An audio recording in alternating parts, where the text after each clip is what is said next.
Good morning বন্ধু বান্ধৱীসকল, কি খবৰ আপোনালোকৰ? আশা কৰোঁ সকলোৰে ভালে আছে। তো বহুত দিনৰ মূৰত আজি ভিডিঅ'টো আৰম্ভ কৰিলোঁ।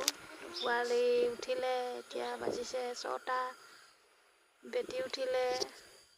তো চাই থাকিব আজি ভিডিঅ'টো শেষলৈ কি হয় সকলোখিনি দেখাই যাম। তো আপোনালোকৰ ভিডিঅ' দিবলৈ নাই পোৱা, সেইবাবে ক্ষমা কৰিছোঁ। তো এতিয়া চাহ খাই উঠিলোঁ, ভাত বনাই আছোঁ। ভাত বনাই থাকোঁতে ভাবিলোঁ কাপোৰখিনি অকণমান অঁজাই লওঁ। তো বেটি বিয়া আছিলে, তুলনি বিয়াত ভিডিঅ' দিবলৈ নোৱাৰিলোঁ। তো কাপোৰখিনি খেলি মেলি হৈছে, তো ভাবিলোঁ কাপোৰখিনি আজি জাপি লওঁ। আধা দি জাপিব পৰা হ'ল। ব্লেংকেটখন ধোৱা হৈছিলে, ব্লেংকেটখন বাকচত ভৰাই দিলোঁ।